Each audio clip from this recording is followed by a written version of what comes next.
Fruit shrub, the nursery for biodiversity. Hi. Mapote fathers. Hi Pierre. Hi Corentin. We're going to talk about aquaponics, but before that, could you introduce yourself? Hello, my name is Pierre Arlet. I'm the manager of ZFEM, a nursery specializing in field trees. Part of our nursery is done using aquaponics and another part is grown in open ground using organic methods. I'm also the founder of Aquaponie France, which is one of the pioneering companies in aquaponics in France. So here, we're in the Aquaponie greenhouse, using a slightly different approach. This time, we're using sand, so we're mainly going to produce semi-cuttings, and also field trees, so all the trees of ordinary biodiversity that we start as seedlings in the sand. And as you can see here, we also have a small section on the bedroom, so a very clean CBD bedroom for everything related to sleep, pain, and stress. So we do the bedroom, a little bit of chili and ginger in this section. So, we have Aquaponie France on the one hand and Z Farm on the other. Aquaponie France has eventually become a design office. So, we provide support in setting up farms and aquaponic systems. We also have a training section and a shop section. So that's for Aquaponie France. And then there's Z Farm. So Z Farm, the bulk of its business now involves planting field trees in the fields and vineyards. We do agroforestry projects, and initially, this woman was more interested in unusual berries and fruit trees. We were like you, we were looking for something in the GU collection, as they often say. And so, we had this branch. We went back to the countryside, and the bedroom, and then, in 2025, we made this vow to return to what we were doing initially, what excited us the most, that is to say, everything that is edible and unusual. So these are the aspects of Z Farm. Can you explain to someone who is not familiar with aquaponics what it is? Well, aquaponics is simple. Aquaponics is an ancestral technique that consists of having fish and plants. So, we have fish that we feed here. Here, we feed them organically. So, we feed these fish, they produce droppings and secretions that mainly contain ammonia. And this ammonia will be transformed by natural bacteria that are present in the air everywhere and that will transform the ammonia into nitrite and then nitrate. And nitrates are actually materials that plants can consume to grow. So to summarize, we have the fish that dirty the water for the plants and the plants that clean the water, which makes it clean and purifies the water for the fish. So we are in a closed circuit. Here we have the fish. So in each pond, there are about 500 to 600 fish. At the moment, we are dealing with carp, but we will switch to black bass in 2 weeks. So we feed these fish here. It goes into the filter here. A first filter, but it is not necessarily necessary in this installation since we are dealing with sand. It goes back into the well. In this well there are pumps that return the water to the plants. So the advantage is that the main input is fish food, and we still have to add iron regularly. This is the only limiting factor in aquaponics, the hydrated iron, to allow the plants to grow well. So the water circulates continuously. We save 90% of water compared to conventional agriculture, and they grow much faster because the roots of the plants are exposed to water and air. So, by alternation, they really have an ultra-favorable environment. There is no water stress, there are far fewer diseases because we are above ground, so there are no rodents, far fewer slugs and far fewer parasites. And that makes aquaponics one of the techniques of the future. And what do plants provide for the fish? So, plants provide the phytopurification aspect. If we had the fish in their pond like this and we fed them without changing the water, there would come a time when the environment would be completely unsuitable. There would be levels of ammonia, nitrites and nitrates that would be much too high and that would cause the fish to die. So what we do is by sending the fish's water through the filters and into the sand, there are millions and billions of bacteria that will transform all that. And in fact, this harmonizes things in a way. We have charged water that passes through the plants. The plants pump all the nutrients, nitrates and phosphates that are in this water, and then it comes back to the fish. So in fact, we have truly purified water, and this allows us to avoid using remedies such as antibiotics or other products that can be found in some fish farms. What are the advantages and limitations of this system? Well, there are many, many advantages. I may not be completely objective about this. No, there is first of all the water savings, which is really incredible, because all the water is recycled. So the water is constantly circulating, and therefore there is no water loss, we recover everything. Then, the big advantage is that with an intrinsic, i.e. fish food, we are able to achieve double recovery, i.e. fish on one side and plants on the other. By the way, regarding plants, we can really use all types of plants. Here, we mainly grow trees, but in the projects we support, we often work on market gardening as well. So, we produce whatever we want. Basically, in aquaponics, some people say you can't even grow potatoes or tubers. Well, in this case where we're on the sand, you can really do anything. Potatoes, sweet potatoes, ginger, turmeric, anything, even carrots, you can do anything. So that's really interesting. And then another big advantage is that you have control over the growing environment because you can manage your pH much more easily. Let me take our example. Here, we're in marl, on clay soils with a very high pH and conditions that aren't necessarily ideal. Here, we're in ideal conditions. We're going to manage our pH naturally. So the more we feed, the lower the pH. If we want to raise the pH, we add a little tap water, add oyster shells or things like that. And so, in fact, we manage to have this really optimal climate already in the greenhouse, but also at the root level so that the plants flourish well. And then the drawbacks. The drawback is that it still requires a little more technique because you have to be a market gardener, a fish farmer, a plumber, an electrician. In short, you have to know how to do a little bit of everything. But that's the very principle of autonomy. So normally, it doesn't scare anyone. You can learn, there's no problem. And, the second drawback is that it still requires a slightly higher initial investment, since here, well, we have pools, we have pumps, pipes, mainly tarpaulin, and so all that can have a cost that is very well amortized, of course, but it can have an initial cost that can limit some people. Although we can also make do with recycling, bathtubs, old vine vats and so on. We can find what to do. So here, we have a particularity, it is that we are on sand, what we call sandponics iAVS.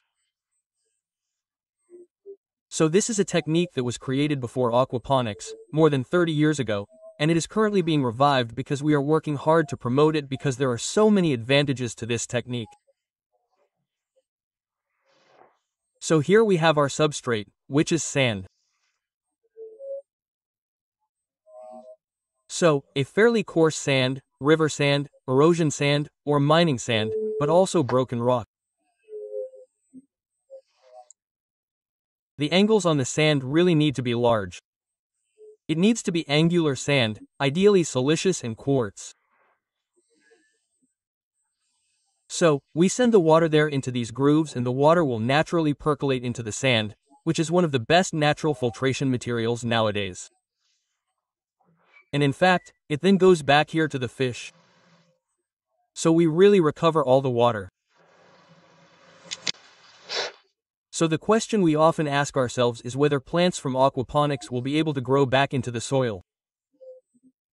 So the answer, well, my personal answer is yes, since most of my plants in my edible forest come from here. So there's no problem there. And the other thing is that normally in aquaponics, we tend to use clay balls or floating rafts. And in these cases, the roots will form water roots, air roots, and water roots. Except that here, we're using sand, so it's an environment very, very close to the soil, and so we have more soil roots. I'll try to give you a little plan that you can see. So, normally, we do this in better conditions, but as you can see, the advantage is that here, we've managed to recover all of the root hair. And again, as I was saying, we usually do this a little better, we do it more carefully, but here, we really have all the roots and it allows us to replant directly in the field. So, we don't have an adaptation period.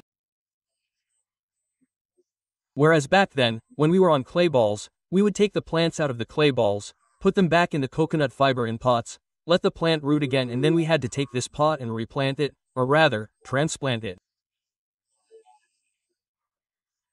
So here, the advantage is that we are directly on a bare root. We pull it up in the fall, winter, and then it goes straight into the field and we have a really perfect recovery. What species of fish and plants do you favor? So in aquaponics, we focus on predatory fish, especially black bass, because we have a market for them with restaurateurs. In France, most of the fish that are farmed in aquaponics are very often trout for the professional side and also a little carp. But we should keep in mind that in aquaponics, we can grow all types of freshwater fish. So really, all freshwater fish, even crayfish, freshwater mussels, you can really put whatever you want. So that's one of the strengths of aquaponics. How do you manage the balance between fish and plant growth? So we have a kind of science in aquaponics, even if there are still lots of discoveries to be made. In fact, we start from a starting point, it's a calculation. So we're going to calculate, saying that when I give my fish this much food, it allows me to fertilize this many square meters of cultivation. And so we do all our calculations, then we calculate the volumes and so on, and once we have these calculations, we know that we're going to have to give our fish this much food, this many grams of food per day to be able to fertilize, for example, all of the plants here. So what's special about Z Farm is that here we're dealing with seedlings. All of these are tree seedlings. So at this stage, they're not very greedy, they don't require much, and next to that, we have cuttings or seedlings that are a little more advanced, which still require a little more nutrients and material. So, in our calculations, we did the classic calculations for this whole part that we could say is quite productive. And for this seeding part, we divided the normal ratio to have a minimized ratio. And so in fact in winter when the fish don't eat, it's a good thing because our plants don't grow. And so what's really interesting is that in winter when we have no more plants, when we've pulled them all up or when they're in a dormant stage, they don't eat anything at all. And at the same time, the fish don't eat any food at all either. So we have this natural balance that allows us to ensure cycles without any constraints. If we were on trout, well in winter, we would have to continue feeding the trout, except that most of our plants would be in dormant state. And that's why often the aquaponics markets have trout because in the winter, they continue to grow spinach, leafy vegetables, and so on, which continue to purify the water for the fish. What advice would you give to beginners or what mistakes to avoid? Well, the advice I would give is to take your time. Well, of course, that's something I didn't do at all at the time. Take your time because aquaponics is a kind of virus that spreads really quickly. And, in fact, when you discover it later, well, you'll see all the YouTube videos that exist, you'll buy all the books that exist, and then, you want to go for it. And in fact, well, you rush into it, and that's when you make mistakes. So the advice would be to really define your needs. Why are you doing aquaponics? Is it for fun? Is it for professional reasons? Is it to be self-sufficient? Finally, we have really figured out why we are doing aquaponics. What type of fish are we going to grow? Because it's not the same if we grow goldfish or carnivorous fish or edible fish. And then figure out where we are going to do it because we will have to adapt. If we are outside, well, we are facing the climate. So if it freezes hard in the winter, it can be complicated. If it is too hot in the summer, it can also be complicated. So really, you define your final project and take the time to do it. There is no point in rushing. Life is long, you have to take your time and at least you can avoid a lot of mistakes. And the mistakes that we can see a lot in aquaponics at the beginning are, too much haste, bad calculations between fish biomass and plant biomass, incorrect sizing of these compartments, so the horticultural, physiochemical or bacteriological and bacterial compartment. And what else could happen? Not catching the right fish. The guy who lives in the south who says to himself, I love trout, I'm going to fish for trout, and then doesn't realize that his water in the summer might be at 28 or 30 degrees. That's a very, very common mistake. You have to adapt your climate to your aquaponics, and then you make the choices you can according to the climate you have. We could always refrigerate the water, well, cool it down, heat it up and so on, but then we get into logic that has nothing to do with this low-tech aquaponics that we also like to call symbiotic aquaponics at the moment. So it's an aquaponics that gets as close as possible to living things, that is in the living things themselves, and that is far from all the technology, the big monitoring of the elements of water. In fact, here, we are in a simple but resilient aquaponics, and that is also the interest of sand. I have told you this a lot, but here we are once again using sand. So the SPONIAVS technique, we also call it pony sand in French. And in fact this technique fascinates me. Aquaponie already fascinated me, but sand is what really changed. At the time, I was more into high-tech, vertical, and the kind of things we see today. And then, as time went by, I thought to myself, no, we need resilience in nature. And sand, what could be more natural? There's no plastic, well, yes, there are pools, there are tarpaulins, but I'm going to keep that for the rest of my life. I wouldn't have changed my sand, my plastic, or any of that. And on top of that, this simplicity actually takes away our worries and gives us peace of mind, because if we ever ran out of electricity, there's no problem. Our greenhouse uses 10 times less energy than a traditional greenhouse, so we put in 2 solar panels and it's done. If I have a power cut and I have no more water supply or something like that, well, no problem. The sand, there's 35 centimeters of sand. By the time it's completely dry, I'll have had time to fix the fault. The filters, I don't have any faults because I have almost no filters. Normally, we use drums, blade filters, things like that which are technological, so they are dependent on faults and which consume energy. Here, we have none of that. So, we say to ourselves, we are really in the most stripped-down aquaponics possible. And another advantage is that the sand actually forgives a lot of mistakes. Just like open ground forgives mistakes. If we don't know if we feed the fish too much, if the water is too warm, or if we have things like that, in fact, on the sand, it acts as a buffer. So we are much less likely to make mistakes than when we are using rado or other aquaponics techniques. And I have also noticed something that is not quantified or measured at the moment, but on the sand, I have much fewer deficiencies.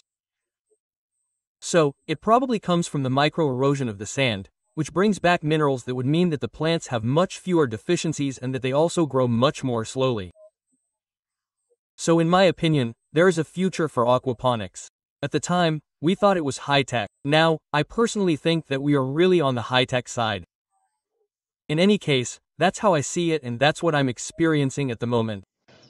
We were talking about it off camera. The aquaponics system requires little maintenance, which also allows you to free up time for the forest garden. And here we can see from a distance, we've taken a step back, that your aquaponics system fits perfectly into your system. Yeah, exactly. Here, we tried to be self-sufficient, but here, we don't have access to running water. So, we have the greenhouse that allows us to collect water. Otherwise, up here on the ground, until now, we didn't have water, so it was quite complicated even for the first plantations when we created the soil, it was very, very difficult. And so, we have this whole circular logic where the water from here will benefit the trees. We can also decide to water the trees with aquaponics water. Well, we haven't done that yet, but we could very well do it. And then, yes, it's here. Here we are in a small forest garden.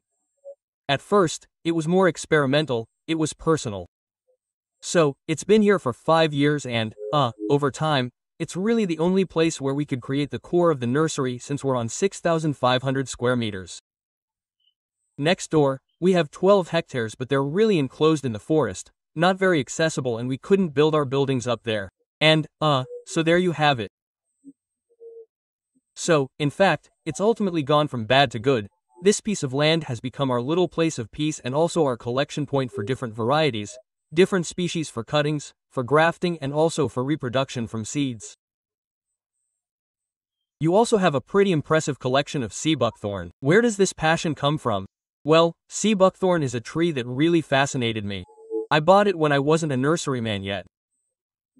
I was doing aquaponics, and when I started seeing the virtues and benefits of this tree, I thought to myself, wow.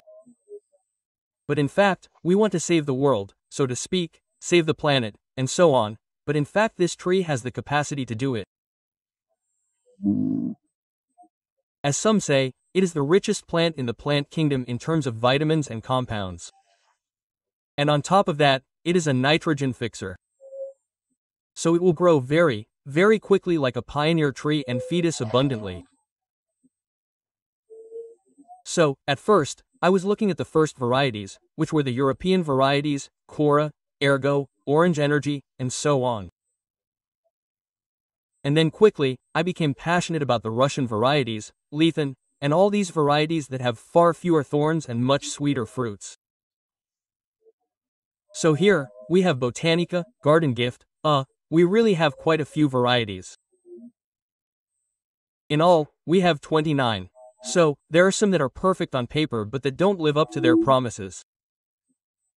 Once in European soil, they don't get enough cold, not enough heat, well, it doesn't go well or they grow very, very slowly.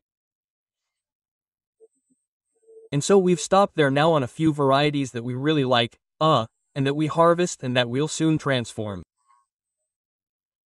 So either into dehydrated bee powder and also into liqueur. We currently have a lot of requests for liqueur. There are several distillers who are based in the region and we brought them sea buckthorn so that they could taste it. And in fact, it's the same, they're fascinated, they'd never tasted these flavors. And there you have it. So for me, yeah, it's a great tree that can change everything. Do you think that aquaponics can play a significant role in the agriculture of tomorrow? Well, yes, absolutely. In fact, Parliament and the UN have defined aquaponics as one of the 10 techniques, one of the 10 technologies that could save agriculture. So again, I don't think that aquaponics alone will save agriculture. You know, there are many different types of agriculture. We can see that many practices are being created. There are incredible things being put in place. Well, synthopy, permaculture, agroforestry, agroecology, in short, there are really different ways that will make it possible to deal with climate issues, with the problems of producing more but with fewer resources and more uncertainties. And, so aquaponics, yes, it really fits into the future of agriculture but also of urban agriculture. Because we don't talk about it much. We often smile when we hear urban agriculture, because we've seen what it could lead to at certain times. And now, in fact, we realize that there are really relevant things that are being put in place. Except that, well, raising cows or raising pigs in the city remains very complicated, even impossible. Whereas aquaponics is really possible. So it means that we can bring animal protein back to the city, something we couldn't do otherwise. So without odor pollution, without noise pollution, without impacting the landscape and the environment. And so that's why I think that aquaponics, is undeniably part of the agriculture of the future. We can see that aquaponics has many advantages, but also technical ones. Do you offer training courses and so on, or do you have any references to share with us so that we can learn more? Well, of course, yes, on the internet, there are quite a few things already available. In my case, I manage Aquaponie France, aquaponie.fr. So that's really, well, it's aquaponics with the heart and very often, they're in tech. We support high-tech projects, but we still tend to prefer tech. So the design office. So, you have a project, you want to create an aquaponics greenhouse, a nursery or a market garden, well, no problem, we'll support you from A to Z. So, the sizing, the procedures, the business plan, the supply of equipment, and then we provide support for the first cycles. So, we can even do the assembly. So, that's a big part. And then, we have training. So, these are on-site training courses. There are 2-day training courses and 3-day training courses. So, we welcome groups of 10 to 15 people maximum. We're in our buildings downstairs, so we train and discuss. So, there really are all types of profiles. There are a lot of people retraining, new farmers, there are also farmers in the process of diversifying, and then there are a lot of people, a lot of families looking for autonomy and reconnection. So that's what's interesting, is that in the groups, there are so many different profiles that it actually creates a real sense of competition and everyone shares ideas and we move forward like that. And then, I wrote a book called Aquaponics for Dummies. So, that's Aquaponics for Dummies. That's the collection. But, if you read this, you'll become an aquaponics ninja because I've put all my secrets in it, whether it's for an individual or a large-scale professional project.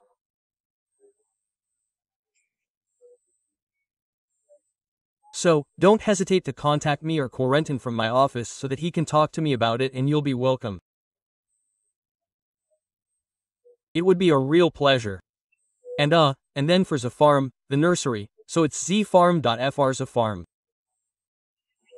But we're a little bit bare. We don't have much left at the moment, so you have to look on the site.